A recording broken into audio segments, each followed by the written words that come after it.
A boy observes that the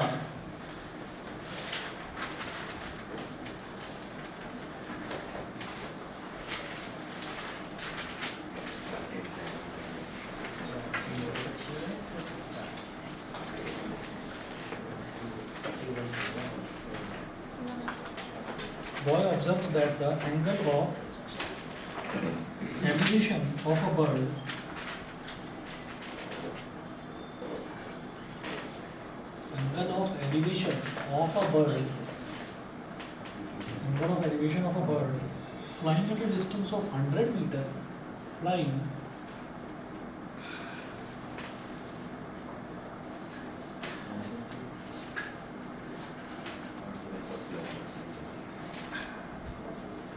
at a distance of 100 meter is 30 degree.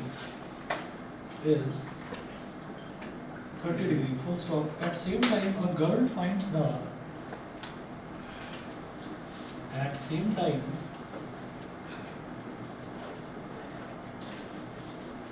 a girl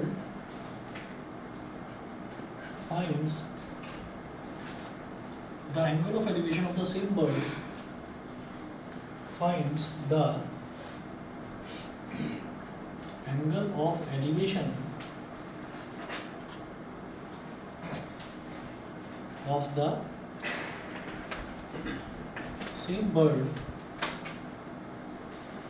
angle of elevation of the same bird from a building 20 meter high,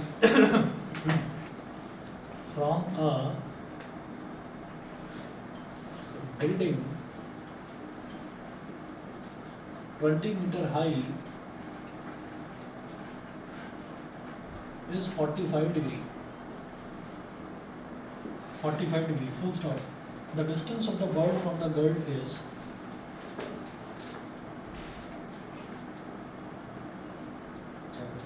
the distance of the bird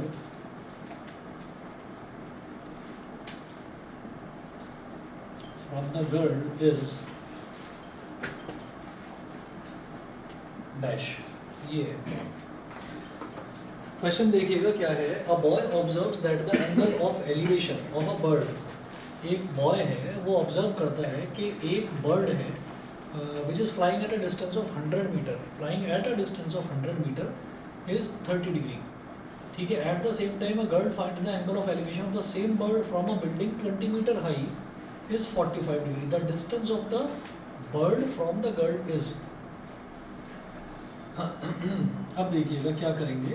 boy को represent करेंगे B से, girl को represent करेंगे जी से. ठीक है. तो यहाँ पर a boy observes that the angle of elevation of a bird flying at a distance of 100 meter is 30 degree. तो ये नहीं बोला उन्होंने कि बॉय कहाँ पर है, किस जगह पर है. जैसे गर्ल को बता दिया a girl finds the angle of elevation of the same bird from a building 20 meter high. 20 metre ऊंची एक बिल्डिंग है, तो वो गर्ल तो उस 20 मीटर ऊंची बिल्डिंग पर है, वो तो वहाँ से उस बर्ड को देखती है. और जो बॉय है जब कुछ बता नहीं रखा तो हम ये मानकर चलेंगे कि ग्राउंड पर खड़ा हुआ है. ठीक है. तो एक काम करते हैं, यहाँ पर ग्राउंड बना लेते हैं ऐसे. ये ग्राउंड है और हमने ये कह दिया कि ये एक बिल्डिंग है, ये एक बिल्डिंग है और बिल्डिंग की जो हाइट है उसको हमने मान लिया 20 मीटर. बिल्डिंग की हाइट है वो दे रखा है हमने 20 मीटर. तो इसको मैंने बोल दिया P, इसको बोल दिया Q, P Q. उसके बाद देखिएगा ये हो गया P और ये Q. तो बिल्डिंग तो ऐसे होगी 90 डिग्री का एंगल बनेगा. बिल्डिंग सीधी खड़ी होती है हमेशा. ठीक है. अच्छा, तो आप ये मानिए कि यहीं पर इस जगह बिल्कुल बिल्डिंग के बेस में यहाँ पर एक बॉय खड़ा हुआ है. तो इस पर मैंने B लिख दिया. B मतलब बॉय यहाँ पर खड़ा हुआ है. तो वो देखता है कि एक बर्ड ऊपर आसमान में उड़ रहा है at a distance of 100 meter. तो बॉय से उस बर्ड का डिस्टेंस जो है वो 100 मीटर है. डिस्टेंस दे रखा है, हाइट नहीं दे रखी है, डिस्टेंस है, तो इसलिए 100 मीटर. अच्छा, इस पॉइंट को आप बोल दीजिए R. ब्रैकेट में लिख दो बर्ड. बर्ड है यहाँ पर बर्ड है. ठीक है. B भी अलग मत लिखो, यहाँ पर ब्रैकेट में लिख दो बॉय, कि बॉय यहाँ पर खड़ा हुआ है. ठीक है. बैठिए. एग्जाम कैसा हो गया? सर ठीक है। ठीक हो गया, बैठो मैं तो बैठा हूँ। या उधर बैठ जाओ, नहीं उधर तो वो बैठा हुआ है, उधर बैठो।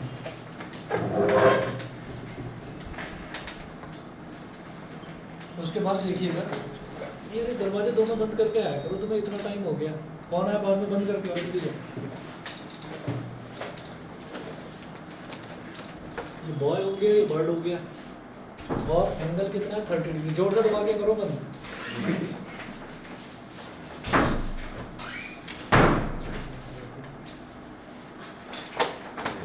बैठिए,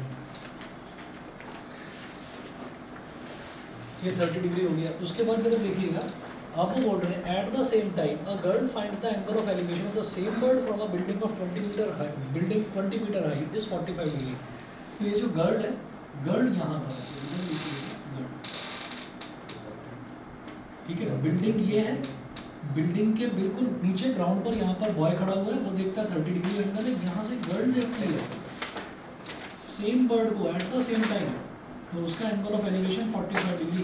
बेटा एंगल ऑफ एलिवेशन हमेशा हॉरिजॉन्टल के साथ बनता है, तो हॉरिजॉन्टल बनाने के लिए आपको ग्राउंड के पैरेलल एक लाइन ड्रॉ करनी पड़ेगी।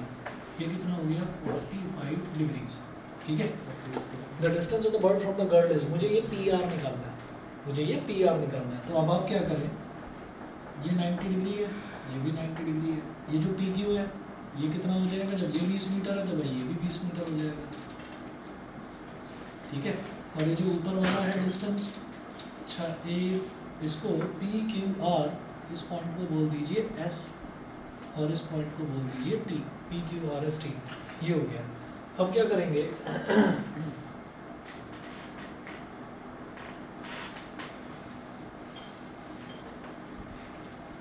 ऑनलाइन वाले बता दें भाई, यहाँ तक डायग्राम क्लियर है क्या?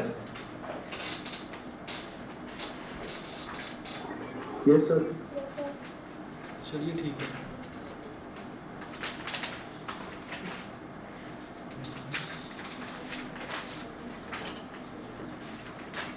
अब देखो जरा, हाँ जी, और ये वाला जो डिस्टेंस है ना RS, इसको आप मान लो X, ये वाला डिस्टेंस X हो गया। अब PS और QT इसकी मुझे ज़रूरत नहीं है, इसको ऐसे ही छोड़ दो। हमारे पास दो राइट ट्राइंगल दिखाई दे रहे हैं, कौन कौन सा, एक राइट ट्राइंगल है RTQ, ठीक है, दूसरा राइट ट्राइंगल है RSP। और हम सिर्फ और सिर्फ एप्लीकेशंस ऑफ ट्रिग्नोमेट्री में डायग्राम बनाने के बाद में हम राइट ट्राइंगल्स आइडेंटिफाई करते हैं, और उसके बाद दोनों में ज़्यादातर 99% केसेस में हमें क्या निकालना होता है, tan थीटा निकालना होता है। यहाँ tan थीटा नहीं निकालेंगे, कॉस, यहाँ पर कॉस निकालो ना।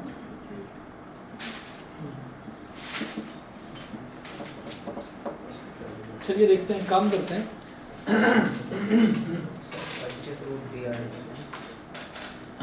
आंसर पता है निशिता, बता देना जरा, पहले मैं सॉल्व कर लेता हूँ, उसके बाद देखते हैं। In triangle RTQ, in triangle RTQ, हम ट्राइंगल RTQ की बात करते हैं, तो हमें क्या चाहिए, अननोन वैल्यू कहाँ पर दिखाई दे रही है, मुझे निकालना है PR पर तो मैं आ जाऊँगा, लेकिन PR निकालने के लिए मुझे कैसे भी करके ये पता चल जाए, ये RS कितना है ये पता चल जाए। अब आप ये देखिएगा कि अगर मैं इसकी बात करूँ, हाँ जी 42.3 आ रही है, और तुम्हारा कितना आ रहा है, 25/3। एक बार मल्टीप्लाई करके देखो 25 को 1.73 से। तो देखिएगा मैं इस ट्राइंगल की बात कर रहा हूँ, तो बेटा ये 30 डिग्री मेरे पास है, और ये R से लेकर Q तक का डिस्टेंस 100 मीटर ये हमारे पास है, और ये है X + 20। तो मैं एक काम करूँगा, अगर मैं ये देख रहा हूँ कि ये परपेंडिकुलर है और 90 डिग्री के सामने वाली साइड इज हाइपोटेन्यूज, तो साइन थीटा लगा दूँ, मेरे पास x की वैल्यू आ जाएगी। तो करिएगा sine 30 degree, sine 30 degree is equal to RT/RQ। 42.3 आ रहा है, मेरा 43.3 चेक करो, 2.3 है, चलो कोई बात नहीं, देखते हैं अभी। RT/RQ, साइन 30 हो गया बेटा 1/2, और RT की वैल्यू हो गई X + 20, ठीक है, और RQ की वैल्यू हमें दे रखी है 100, ये हो गया 100, तो 250 का 100, 50 को ले आओ इधर, समझ गए ना, इधर 1 हो गया, 50 × 1 X + 20 × 1 cross multiplication, x plus 20 is equal to 50, x is equal to 50 minus 50। तो भाई जिनका हो गया ना वो जरा मुंह बंद करके बैठो। x की वैल्यू कितनी आ गई 30 मीटर, ठीक है,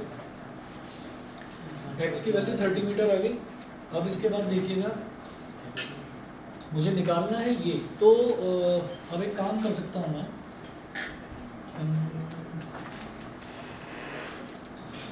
ये निकालना है ना, तो ये एंगल है हमारे QD पास। निकाल के PS एक निकाल मिनट रुक जाओ, के ये वाला 45 डिग्री एंगल है ही, ये RS यानी कि x की वैल्यू 30 आ गई हमारे पास। अब RP निकालना है, तो ठीक है ना भाई, परपेंडिकुलर और हाइपोटेन्यूज लगाओ, हो जाएगा। तो I in triangle RSP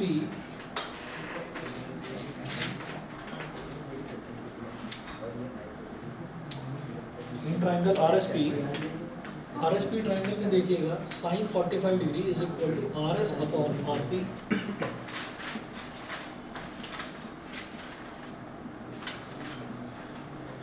RS upon RP,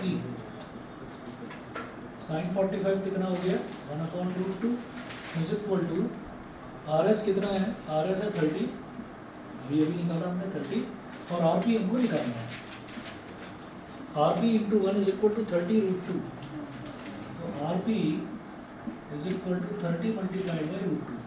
वैसे तो आंसर 30 रूट 2 है, लेकिन अगर मान लीजिए पॉइंट्स में उन्होंने दे रखा है तो रूट 2 की वैल्यू और रूट 3 की वैल्यू याद रखनी है आपको। इसकी होती है 1.414 और रूट 3 की वैल्यू होती है 1.732, ये दो वैल्यूज़ आप याद रखिएगा। अब मल्टीप्लाई कर दो 30 इंटू 1.414, ठीक है, तो आप एक पॉइंट गया यहाँ से और नीचे आ गए 3 जीरो, तो एक जीरो से तो एक जीरो कट गया, तो नीचे 100 बचा, तो क्या हो गया 3 4 ज़ा 12, 1 कैरी आ गया, 3 1 ज़ा 3 और 1 4, और 3 4 ज़ा 12, फिर 1 कैरी आ गया और 3 1 ज़ा 3 और 1 4, तो और अपॉन में 10 100 सॉरी 100, तो 42.42 मीटर अप्रॉक्सीमेटली, कितना 42.3 बताया ना, हाँ तो ठीक है, पॉइंट एक का तो डिफरेंस चलेगा, तो 42.42 मीटर आ रहा है। कुछ कैलकुलेशन कहीं रूट 2 तो नहीं था तुम्हारा, दिखा दो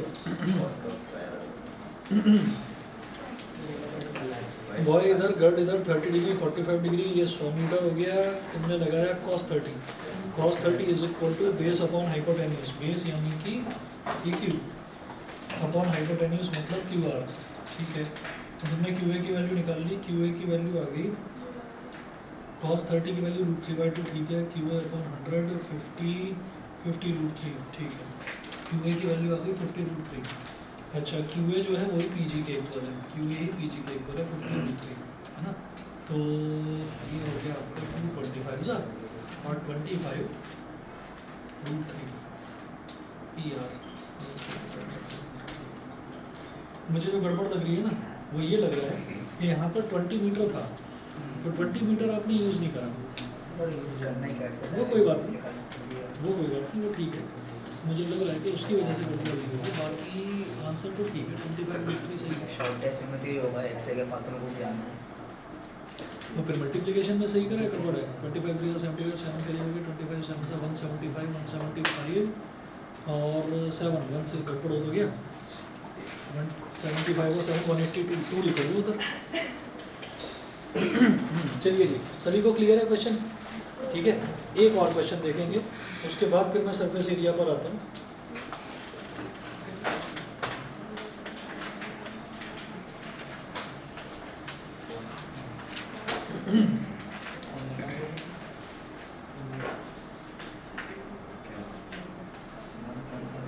चलिए जी, एक और देखिएगा,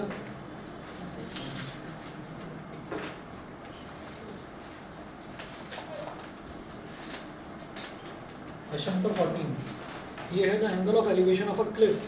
सर कैलकुलेटर पे भी यही आ रहा है जो मेरा आंसर है, 43.25 आ रहा है।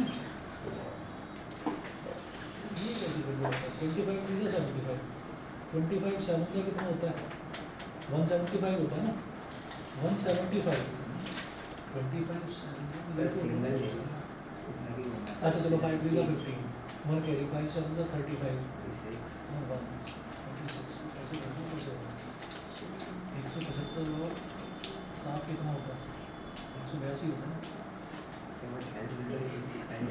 अच्छा ठीक है यहाँ से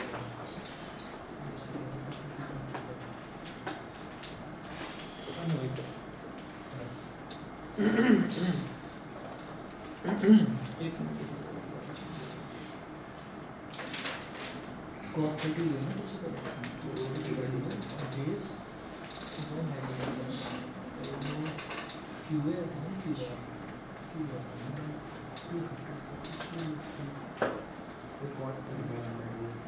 हाँ बस 40 हाँ 1/2 वरना रोज तो होता है हाँ। नॉर्मली अच्छा वो बेटर है कॉस 45 1/2 क्वेश्चन नंबर 14 देखिए the angle of elevation of a Cliff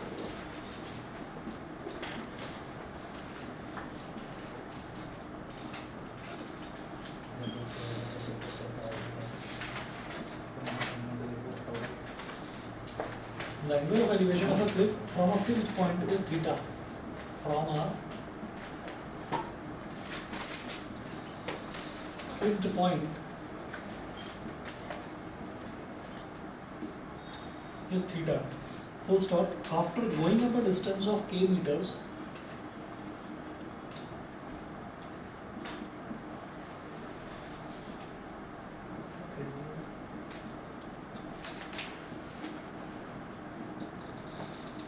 after going up a distance of k meters small k meters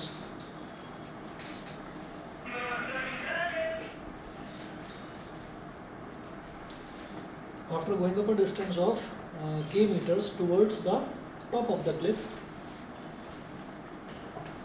अच्छा क्लिफ समझते हैं ना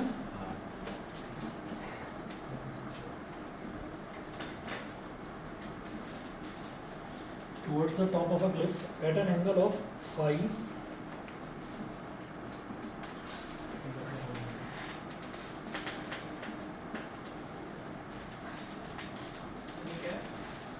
इसको बोलते हैं phi phi at an angle of phi it is found that the angle of elevation is alpha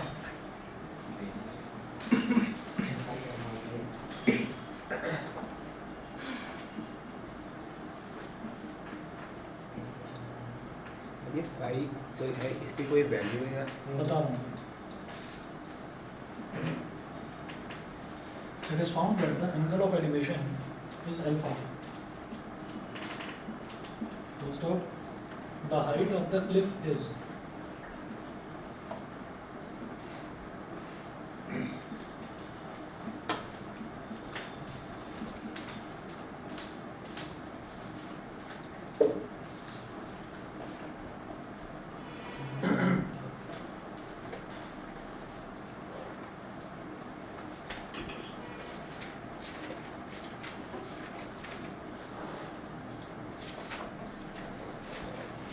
ठीक है जी Cliff जो है क्लिफ का मतलब हो गया जैसे कि बहुत बड़ा पहाड़ तो नहीं एक छोटा सा पहाड़ मतलब टीला बोल देते हैं उसको तो क्लिफ ऐसा हो गया अब यहाँ पर क्वेश्चन बेहद आसान है देखिए क्वेश्चन को टिपिकल बनाने के लिए उन्होंने एंगल्स की वैल्यू नहीं दी है वो एंगल्स की वैल्यू उन्होंने एंगल बोल दिया एक एंगल को बोल दिया थीटा एक एंगल को बोल दिया फाई और एक एंगल को बोल दिया अल्फा ये सारे के सारे जो है ना ग्रीक या लैटिन अल्फ़ाबेट्स हैं जैसे हम इंग्लिश अल्फ़ाबेट्स देखते हैं ना ABCDEFGH इसी तरीके से जो एंगल्स हैं एंगल्स को alpha beta gamma theta phi chi psi इन सब से यूज़ मतलब इन सब से रिप्रेजेंट किया जाता है तो अब आप ये देखिएगा क्वेश्चन को एक एक करके सेंटेंस करके पढ़ते हैं और डायग्राम बनाते हैं क्लिफ का मतलब होता है एक स्मॉल माउंटेन छोटा सा माउंटेन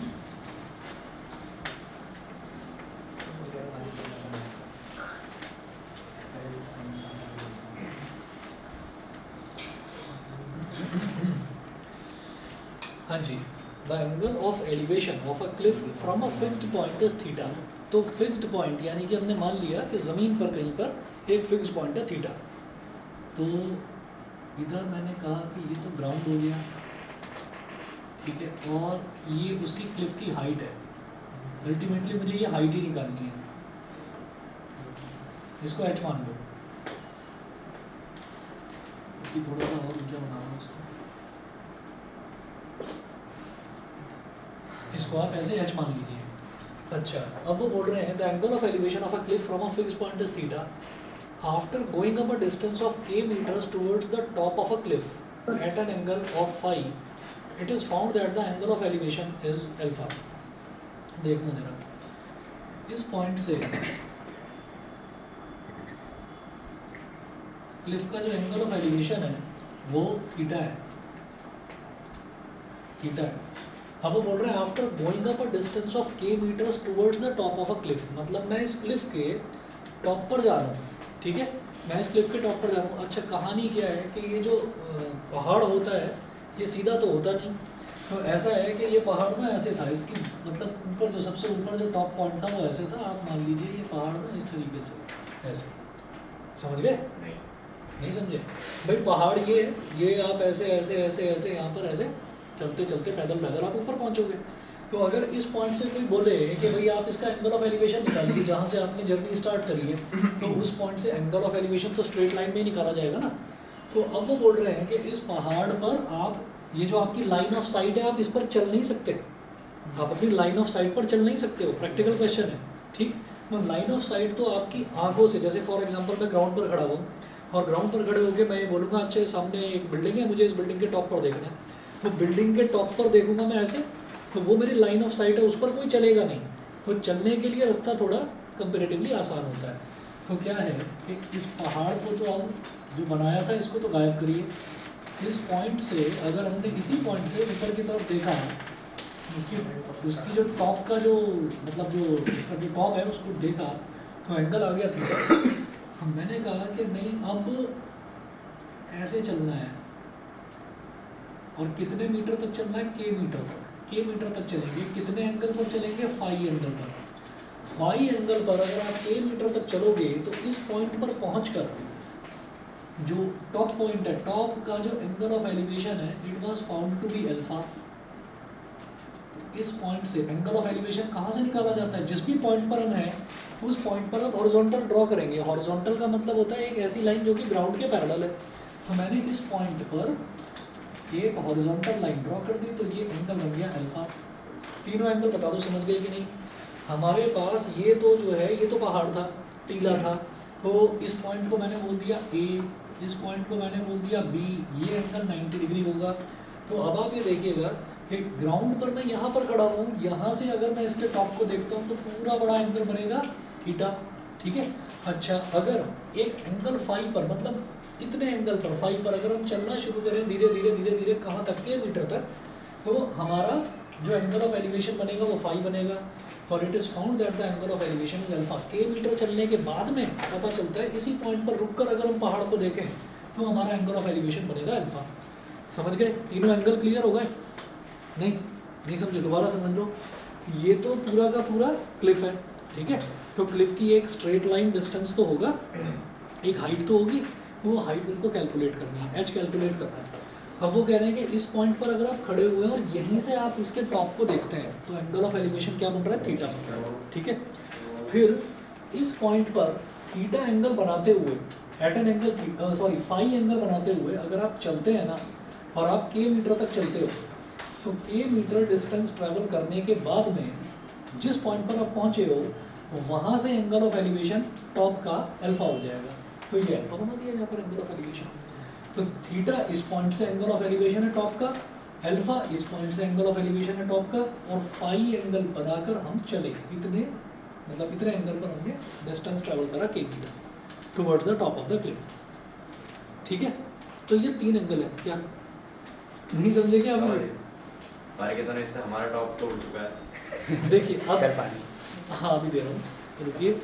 तो अब हमारे पास जो है, अब वो बोल रहे हैं the height of the Cliff is, मुझे इस क्लिफ की हाइट बतानी है। तो हाइट जब इसकी निकालेंगे तो वो अल्फा, थीटा और फाई, इन तीनों के टर्म्स में आना चाहिए, और कुछ भी वैल्यू देनी रखी है, और के टर्म्स में, के मीटर्स ये दे रखा है। तो मुझे एच निकालना है, तो एच निकालने के लिए देखिएगा क्या करेंगे।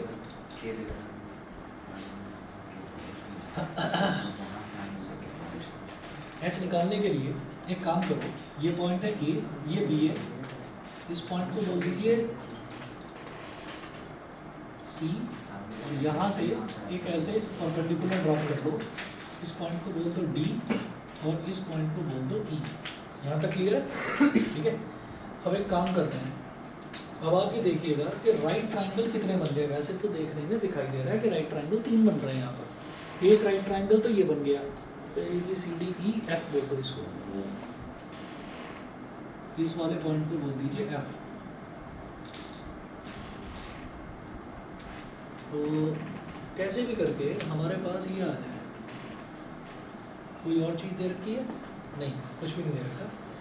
तो एक काम करते हैं, हम ये निकालते हैं in triangle A F C.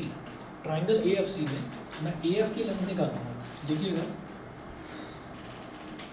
In triangle A F C, triangle A F C में tan अल्फा लगाइए सीधा। tan alpha is equal to A F upon C F.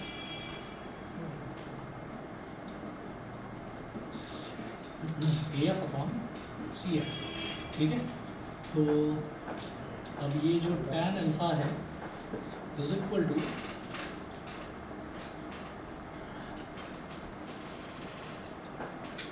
A F upon C F. तो एक काम करते हैं, आप यहाँ से सी एफ की निकालो वैल्यू। ऐसे हो जाएगा सी एफ tan अल्फा,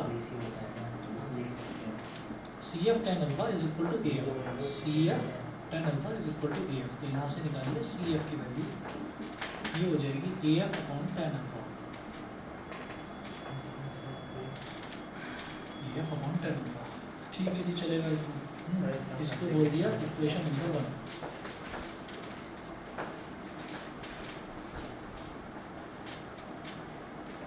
फिर करते हैं इन ट्राइंगल सी डी ई।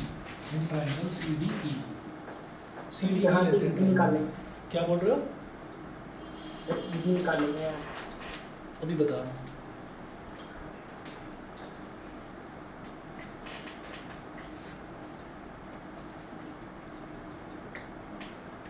यहाँ से हम निकाल लेंगे ई डी की वैल्यू, ठीक है। वो समझ रहा है ऐसा मैं क्यों कर रहा हूँ, क्योंकि मैंने सी एफ की वैल्यू निकाली तो अल्टीमेटली मैंने डी बी की वैल्यू निकाली, और फिर ई डी की वैल्यू अगर मैं निकालूंगा तो समझ लो डी बी और ई डी दोनों को ऐड करेंगे तो ये पूरी लेंथ आ जाएगी। और फिर उसके बाद बड़े ट्राइंगल में tan थीटा लगाकर सीधा A B upon E B कर देंगे, और फिर हमारे पास एच की वैल्यू आ जाएगी। देखते जाओ। In triangle C D E, triangle C D E में वैसे इसमें प्रॉपर वैल्यू तो आएगी नहीं। हाँ, प्रॉपर वैल्यू तो आएगी नहीं नहीं। प्रॉपर वैल्यू तो आ ही नहीं सकती ना। वैल्यू आएगी के थीटा फाई और अल्फा की टर्म्स में, वही प्रॉपर है इसमें। जो वैल्यूज दे रखी है वही मेरे लिए प्रॉपर वैल्यूज हैं। तो देखिए इन ट्राइंगल सी डी ई, यहाँ पर मैं कहूँगा tan phi is equal to perpendicular upon base, तो C D upon E D, C D upon E D, ये तो tan फाई हो गया। अब उस तरफ कर रहा हूँ मैं आगे।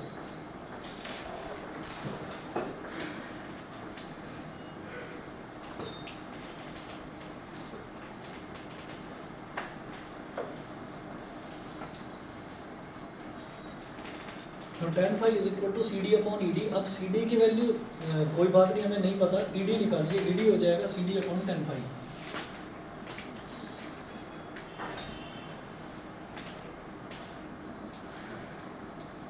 ई डी की value C D upon tan phi, ठीक है। और बल्कि tan फाई निकालूँ या कुछ और करूँ यहाँ पर? के भी तो दे रखा है ना, तो के का भी तो कुछ यूज़ होना चाहिए। एक मिनट रुकिए, की वैल्यू आई ना, ये नहीं, tan फाई मत करो यहाँ पर, tan फाई मत करो। हमारा टारगेट है, हम ई डी निकालना चाहते हैं। जैसे डी बी आ गया A F upon tan alpha करके,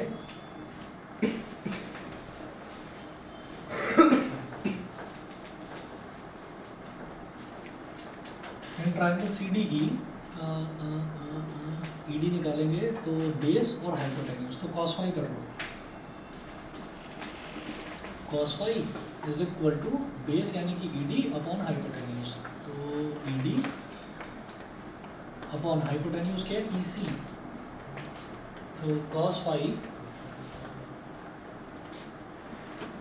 इज इक्वल टू, ये जो ई डी है ये हमको निकालना है, और जो ई सी है वो है के।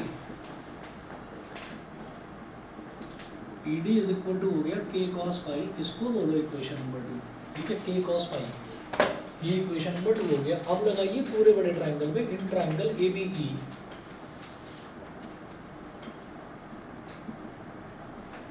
इन ट्राइंगल ए बी ई में हम करेंगे tan theta is equal to A B upon E B.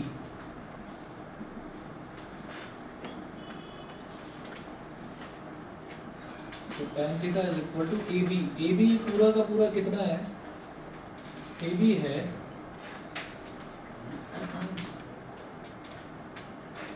h,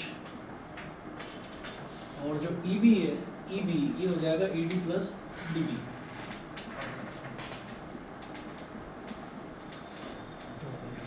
और tan theta is equal to H upon E D कितना है, ई डी हमने निकाला था के कॉस फाई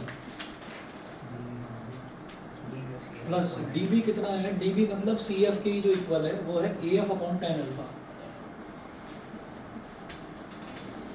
ए एफ अपॉन टेन अल्फा, ठीक है।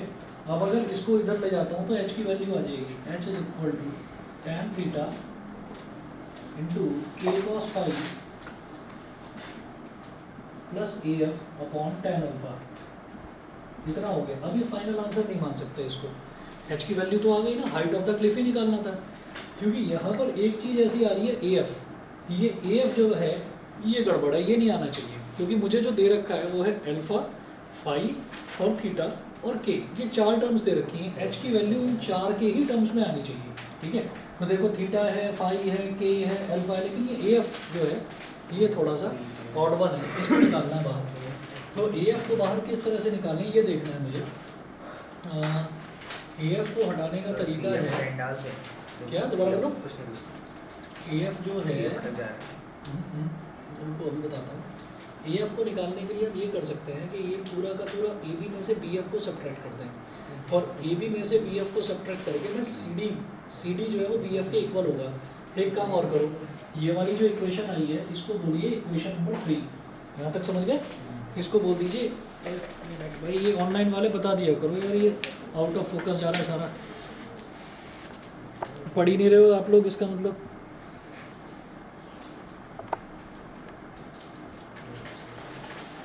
देखिए तो एच की वैल्यू इतनी आ गई, मैंने इसको बोल दिया इक्वेशन नंबर 3। उसके बाद अब टारगेट आप समझ गए हैं कि ये ए एफ नहीं आना चाहिए। ए एफ को कैसे हटाएंगे वो देखिएगा। हम एक काम करते हैं कि इस ट्राइंगल में सी डी निकालते हैं पहले, C D again in triangle C D E, again in triangle C D E, triangle C D E ले लेते हैं फिर से, और ट्राइंगल सी डी ई में मैं सी डी निकालना चाहता हूँ ताकि बी एफ आ जाए, और बी एफ अगर आ जाएगा तो ए एफ की वैल्यू आ जाएगी एच माइनस बी एफ, ये हो जाएगा। तो ट्राइंगल सी डी ई में हम ये कहेंगे कि सी डी चाहिए मतलब परपेंडिकुलर और हाइपोटेन्यूज, ये है ना दोनों चीज़ें, साइन। तो देखो sine phi is equal to C D upon E C,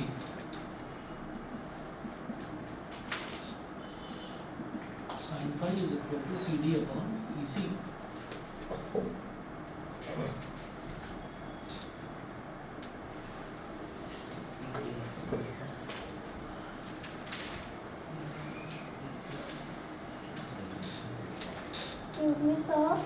हाँ जी बोलिए। सर ये क्वेश्चन ताकि मुझे एग्जाम्स में आते हैं। एक बार आ चुका है ऐसा क्वेश्चन भी, लेकिन इसमें तो वैल्यू निकालने के लिए पूछा गया है, वहाँ पर बोला गया था कि प्रूव करके दिखाइए। तो प्रूफ वाला फिर भी आसान रहता है, जैसे मतलब हमको मालूम है sec अल्फा cos अल्फा, उन सब की वैल्यू निकाल कर LHS RHS में पुट कर देते हैं, हो जाता है इक्वल। तो वो तो आसान पड़ता है, लेकिन यहाँ पर पूछा जा रहा है तो आ चुका है ऐसा क्वेश्चन, एक बार या दो बार आया है। देखिए sine phi is equal to C D upon E C, ये बिल्कुल याद नहीं। अच्छा अब जरा सी डी अपॉन ई सी कितना है के, तो के इधर ले आओ, C D is equal to, ये क्या हो गया K sine phi. It implies that C D की वैल्यू के साइन फाई हो गई, तो सी डी बी एफ के इक्वल है। It implies that B F is equal to K sine phi. Therefore A F is equal to, A F को क्या बोला जा सकता है, ए बी में से बी एफ सब्ट्रैक्ट कर दो, A B minus B F, तो A F is equal to A B कितना है एच माइनस बी एफ कितना है K sine phi, K sine phi. अब क्या करिए, ये जो वैल्यू है इसको इक्वेशन नंबर 3 में सब्स्टिट्यूट कर दीजिए। सब्स्टिट्यूट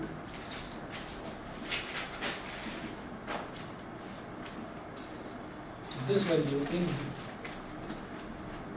इक्वेशन नंबर 3, इस वैल्यू को इक्वेशन 3 में सब्स्टिट्यूट करेंगे तो h इज इक्वल टू हो जाएगा tan थीटा ब्रैकेट में k cos फाइव, ठीक है, प्लस ए एफ की जगह ये वैल्यू डालिए h माइनस के साइन फाइव, h माइनस के sine five upon tan alpha, ठीक है। ये सब कुछ हो गया, लेकिन मुझे निकालनी है वैल्यू h की, तो अभी इसमें से h को मुझे बिल्कुल अलग कोने में लेकर आना है। बाकी सब कुछ तो आ गया, h को कोने में लेकर आना है। कैसे करेंगे, इसको एक्सपेंड करिए। h is equal to tan five into this k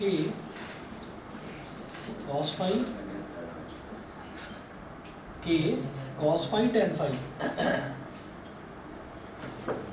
सही करिए, tan थीटा था ये, tan थीटा, ठीक है। तो cos फाइव tan थीटा, ये करो k cos five tan theta plus tan theta into h minus के sine five upon tan alpha, ठीक है। तो h is equal to k cos five tan theta plus, अब अगर इसको ब्रैकेट को स्प्लिट करेंगे ना, ये ऐसे हो जाएगा, ब्रैकेट के अंदर वाली टर्म्स ये हो जाएगी, देखिए h upon tan alpha minus के sine five upon tan alpha, ये हो गया, ठीक है। इसके बाद h is equal to K cos phi tan theta plus h tan theta upon tan alpha और माइनस के sine phi tan theta upon tan alpha. नहीं करना तो छोड़ देना, कोई बात नहीं, छोड़ देना, क्या होगा, नंबर ही तो कटेंगे, फालतू में हंसने का क्या फ़ायदा। हाँ जी, बता रहा हूँ, इसमें कोई फ़ायदा नहीं होता कि एक दूसरे को देखकर की कि ये क्वेश्चन तो शायद पेपर में आएगा ही नहीं, है ना। जो की करते हैं ना, वो चुपचाप जाकर घर पर कर लेते हैं उस क्वेश्चन को, ये भी ध्यान रखना, कुछ बेवकूफ़ बन जाते हैं बस। देखिए हमने क्या करा, यहाँ तक तो समझ में आ गया था, h is equal to tan theta into K cos phi plus A F upon tan alpha, ठीक है। अब मैंने क्या करा कि ये जो ए एफ है ना, इस ए एफ की वैल्यू में डालना चाहता हूँ यहाँ पर। तो ए एफ की वैल्यू क्या होगी, ए एफ की वैल्यू होगी A B minus B F. तो ए बी पूरा का पूरा क्या है h, उसमें से आपको बी एफ सब्ट्रैक्ट करना है। अब जो बी एफ है वो कैसे निकलेगा, सी डी की वैल्यू निकाल लो, बी एफ की वैल्यू आ जाएगी। तो हमने क्या करा कि ये वाला ट्राइंगल लिया सी डी ई, और यहाँ से मैंने देखा मैं सी डी निकालना चाहता हूँ और हाइपोटेन्यूज 90 डिग्री के सामने वाली साइड हाइपोटेन्यूज मेरे पास है। तो sine phi is equal to perpendicular upon hypotenuse C D upon E C. तो वो करा है यहाँ पर, sine phi is equal to C D upon K perpendicular upon hypotenuse. तो सी डी की वैल्यू क्या आ गई, K sine phi, C D की वैल्यू आ गई के साइन फाइव। तो सी डी ही बी एफ है, तो बी एफ की वैल्यू के साइन फाइव आ गई। अब यहाँ से मैं ए एफ की वैल्यू निकालना चाहता हूँ, तो ए एफ क्या हो जाएगा, ए बी में से बी एफ सब्ट्रैक्ट कर दो, A B minus B F कितना के साइन फाइव, तो एच माइनस के साइन फाइव, ये आ गया। अब इक्वेशन नंबर 3 में इस वैल्यू को सब्स्टिट्यूट कर दिया, तो क्या कर रहे हैं, इसको एक्सपेंड कर रहे हैं, tan theta into K cos five, तो क्या हो गया, k cos phi tan theta, K cos phi tan theta, ये हो गया। फिर tan थीटा इंटू ये वाला टर्म, तो tan theta into H minus के sine five upon tan alpha, ये हो गया। उसके बाद K cos phi tan theta, K cos phi tan theta, तीनों स्टेप में सेम लिख रहा हूँ मैं, इसमें कुछ चेंज नहीं कर रहा हूँ। आगे वाला देखो, ये tan theta as it is, इसको एक्सपेंड कर दिया, तो h upon tan alpha minus के sine five upon tan alpha, ठीक है भाई, h upon tan alpha minus के sine five upon tan alpha, दोनों को अलग अलग करके लिख दिया। फिर tan theta into h upon tan alpha, तो tan theta into h upon tan alpha, मतलब इसको अंदर मल्टीप्लाई करा, पहले इस टर्म में फिर इस टर्म में, इतना करा। अब ये करने से मुझे क्या फ़ायदा हो गया, मुझे ये दिखाई दे गया कि भाई अब h सिर्फ इस टर्म में आ रहा है, तो बाकी की दोनों टर्म्स को इधर ही छोड़ना है, बाकी के दोनों टर्म्स को इधर ही छोड़ना। तो अब क्या हो गया मेरे पास, h is equal to K cos sorry h तो यहाँ पर है, इस h वाली टर्म को इधर ले आओ, h minus h ten theta upon tan alpha. ठीक है, इसको तो मैं इधर ले आया, इधर 1 और 2 बस ये 2 टर्म्स बची। तो क्या हो गया k cos phi tan theta minus के sine phi tan theta k sine phi tan theta upon tan alpha. ये राइट हैंड साइड हो गया। बस मुझे निकालना क्या था, h निकालना था ना, तो h कॉमन ले लो इधर लेफ्ट हैंड साइड में, h ले लिया कॉमन, ब्रैकेट में क्या बचा 1 minus tan theta upon tan alpha, ये हो गया। और इधर एक काम करिए, इधर भी टेन थीटा इधर भी टेन थीटा है, तो टेन थीटा ले लो कॉमन, इज इक्वल टू करके ऐसे कर लो, टेन थीटा ले लिया मैंने कॉमन, सर के भी ले लो। हाँ के भी ले लो, के टेन थीटा दोनों कॉमन ले लो, के टेन थीटा कॉमन ले लिया, ब्रैकेट में क्या बचा cos phi minus k tan theta ले चुके हैं sine phi upon tan alpha, sine phi upon tan alpha, ये हो गया। इसके बाद इधर एलसीएम ले लीजिए, कुछ सोच कर बता दूँ, h जब एलसीएम लेंगे तो टेन अल्फा 1 में मल्टीप्लाई हो जाएगा, तो ये होगा tan alpha minus tan theta upon tan alpha is equal to क्या है के टेन थीटा, और ब्रैकेट में टेन अल्फा इधर मल्टीप्लाई हो जाएगा, तो cos phi tan alpha minus sine phi upon tan alpha. ठीक है, अब इधर के पूरे डिनोमिनेटर में टेन अल्फा, इधर के पूरे डिनोमिनेटर में टेन अल्फा, ये कट गया। अब इस तरफ कर रहा हूँ मैं इसको,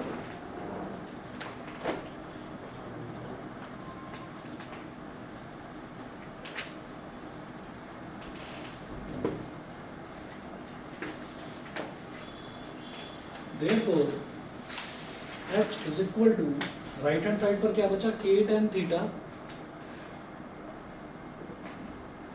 ब्रैकेट में cos phi tan alpha minus sine phi, ये हो गया। और tan alpha minus tan theta ये इधर बचा हुआ था, तो tan alpha minus tan theta को डिनोमिनेटर में ले आओ, tan alpha minus tan theta, ये इसका फाइनल आंसर है h की वैल्यू। ठीक है, दे रखा है आंसर, नहीं ये है इसका आंसर, समझ गए? इतना कर लीजिए। इस तरीके के 2-3 क्वेश्चंस अगर बाई चांस मैं भूल जाऊँ ना, मेरे को व्हाट्सअप कर देना, इस तरीके के 2-3 क्वेश्चंस मैं आपको भेजूंगा, और वो CBSE में आ चुके हैं। और उसमें क्या है ना कि जैसे ये वाला क्वेश्चन है, यहाँ पर हमको वैल्यू निकालनी थी। अब मान लो वो आपसे ये बोलते हैं कि भाई आप ये बताइए कि हाइट जो है उस क्लिफ की हाइट वो इतनी है, ये प्रूव कर दीजिए। अगर वो आपसे ये बोलते हैं तो आपके लिए ये क्वेश्चन बेहद आसान हो जाता। फिर आप चाहते कि ऐसा क्वेश्चन आ जाए, क्यों? आप सबसे पहले टेन थीटा निकालते, आपको पता था ना कि फिर क्या निकालना है, टेन थीटा निकालोगे, कॉस फाई निकालोगे, टेन अल्फा निकालोगे, साइन फाई, टेन अल्फा निकाल ही चुके हो, टेन थीटा निकाल ही चुके हो। इन सारी वैल्यूज़ को यहाँ सब्स्टिट्यूट कर देना, सब आपस में कट जाएंगे और रिजल्ट जो है वो h के बराबर आ जाएगा। ठीक है, तो जो प्रूफ वाले क्वेश्चन हैं वो बेहद आसान है, लेकिन अगर इसमें कोई क्वेश्चन पूछ लिया जाता है ना कि ऐसा आप करिए कि आप इसकी वैल्यू निकालिए, तो वो जो वैल्यू है वो वाला क्वेश्चन वैल्यू निकालने वाला वो थोड़ा सा लेंदी हो सकता है क्वेश्चन, मुश्किल वो भी नहीं है, बस लेंदी हो सकता है। उसमें मैं तो सिंप्लीफाई करके दिखा रहा हूँ, ज़रूरी नहीं है आप इतना सिंप्लीफाई करें। आप ये कहें कि भाई मैं तो h की वैल्यू, ये जो वैल्यू आई है ना, इसी को ले जाकर डिनोमिनेटर में रख देता हूँ। तो जनरली जब पेपर बनाते हैं ना तो टीचर ऐसा पेपर देते नहीं है जिसमें उनके सर में दर्द हो जाए चेक करने में कि एक बच्चे ने आंसर कुछ और निकाला है, एक बच्चे ने कुछ और निकाला है। इसीलिए ऐसे क्वेश्चन जनरली वो प्रूफ वाले सेक्शन में डाल देते हैं कि एटलीस्ट उन्हें ये तो पता चल जाएगा, वो 4, 5, 6 स्टेप्स देखेंगे, उनको ये समझ में आ जाएगा बच्चे ने सही करा या गलत करा, फिर वो मार्क्स देकर आगे बढ़ जाते हैं। ठीक है ना। तो ये वाले क्वेश्चन जो हैं आए हैं पेपर में आए हैं, मैं आपको भेजूंगा। और इससे पहले वाला भी आ चुका है।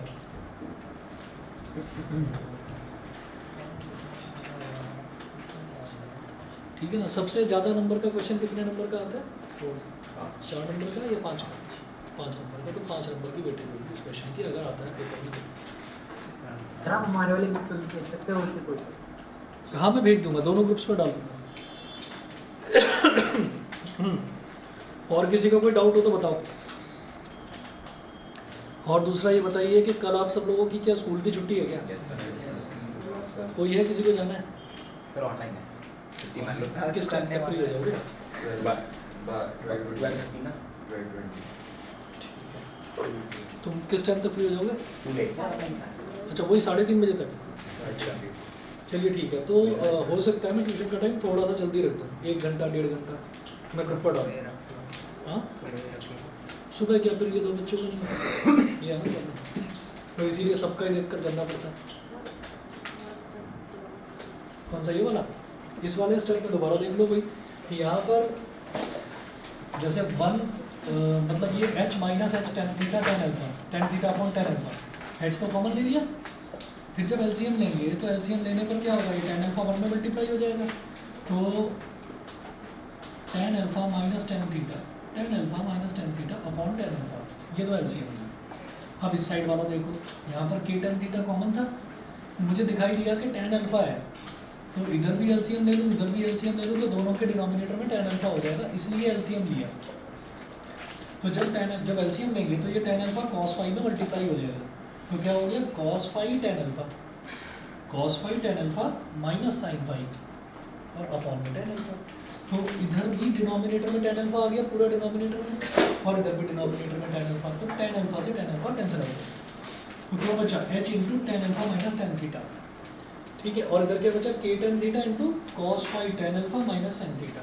तो k tan theta into cos phi tan alpha minus sine theta, और इधर मल्टीप्लाई में था tan alpha minus tan theta, जो उधर जाकर डिवाइड में चला जाएगा, तो वो डिवाइड में। तो इस तरह से हमारी एच की वैल्यू आ गई। तो याद रखना ये अल्फा थीटा गामा इस तरीके के क्वेश्चन जो हैं ये आ जाते हैं पेपर में। मैं आज आपको भेजूंगा। जिन बच्चों के पास आरडी है ना, वो सम एप्लीकेशंस ऑफ ट्रिग्नोमेट्री में जो लास्ट वाली एक्सरसाइज है वो एक बार उठाकर देख लेना, उसमें आपको पीछे दिख जाएंगे साइन अल्फा कॉस थीटा इस तरीके के जो क्वेश्चन हैं।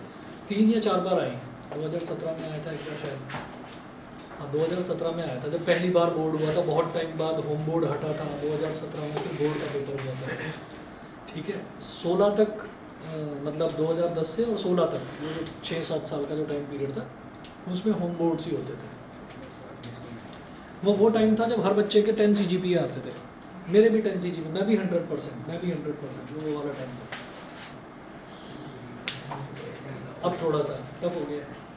चलिए जी फिर आज इतना ही कर लीजिए, क्योंकि नया तो कुछ और स्टार्ट करवाना चाहिए।